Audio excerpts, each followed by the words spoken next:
Hello everybody. Today I'll be preparing a very famous recipe from Karnataka. It's called as Manga Puliyodara, and this is very nice for lunchbox, and it stays for a longer period of time in the refrigerator. Once the masala is prepared, you can preserve it in the refrigerator. What I've done is I've gone ahead, peeled the green mango. I'm roughly going to chop it into cubes and wash it twice or thrice in running water, and I'm going to place it in a bowl that fits inside my pressure cooker.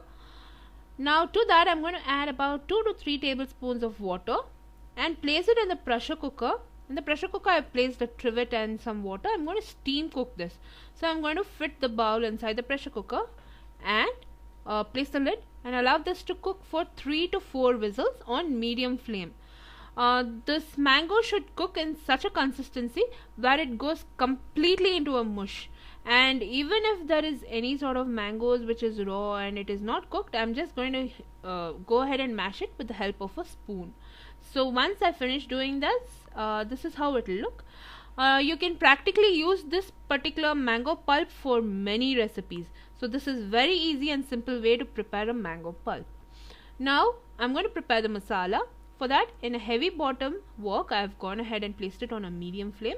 To that I have added split chickpeas and I'm dry roasting the split chickpeas till it goes to a light. Now the split chickpeas should turn into light brown color and I have reserved that in a plate. And in the same wok, I am going to dry roast sesame seeds. Sesame seeds will burn really fast, so be very careful and cautious while you are dry roasting them. Once they start to splutter, just remove them from the flame and reserve it in the same plate and allow it to air dry. And in the same wok I've added groundnuts. So these groundnuts should nicely toast, and if they toast they will have that nice clinging sound. So that's the time you know that the groundnuts has roasted properly. You reserve that in the plate as well. And I'm going to dry roast some aromatics like peppercorns, cumin, cinnamon and fenugreek seeds. Once the cinnamon starts to splutter, remove that and reserve it in the same plate. Now I'm going to dry roast the dry red chilies. Now this dry red chilies will turn dark brown in color and the seeds will obviously come out of the red chilies. At that point you can immediately go ahead and remove it from the flame. And now this product is very you should be really cautious with dry coconut.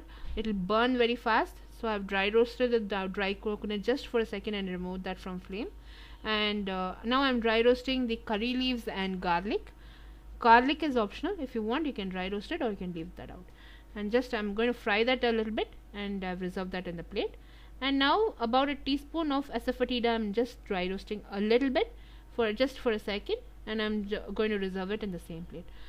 I've allowed the ingredients to cool down completely before adding it to a mixer jar, and I'm going to grind it into a powder format. You need not add any water to this. Make sure you're going to grind it into a powder format. Grind it as fine as possible, and once it is finished ground, you just leave it, reserve it in the same container for some time. Now we are going to start the main preparation. I've gone ahead in the same wok. I've added about quarter cup of sunflower oil and a quarter cup of the sesame oil. You need a lot of oil for this recipe. And I've gone ahead and fried the groundnuts initially because I'm going to decorate it with the groundnuts. And to the oil, once the groundnuts has finished frying, I drained the oil and I've reserved it in a plate. Now I'm going to temper the oil with mustard seeds and split chickpeas and the red chilies. I'm also going to add curry leaves, asafoetida and 3 tablespoons of copra or dried coconut, along with the turmeric powder. And once that is finished fried, I'm just going to go ahead and add the mango pulp. I'm not going to add the entire mango pulp.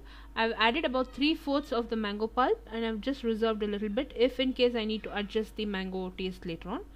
Then because the sour content I need to adjust. Once I finish adding the masala, I'll add the sour content if I need. So I'm going to add the masala to the mango pulp now, and I'm going to fry all of this together. And I'm also going to add salt.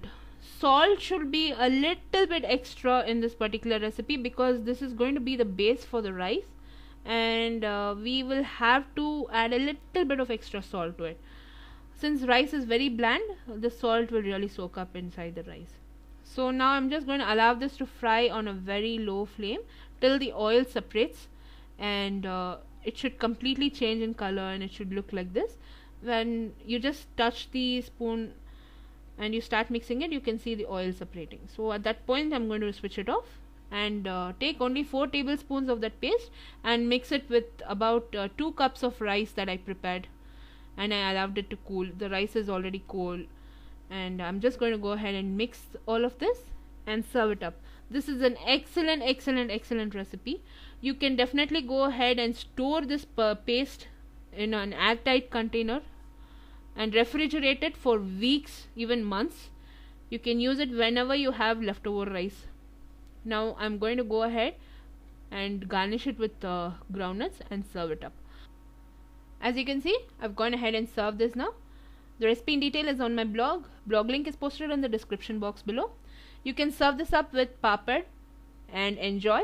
I'll see you soon with the next recipe. Until then, thanks for watching. Bye bye.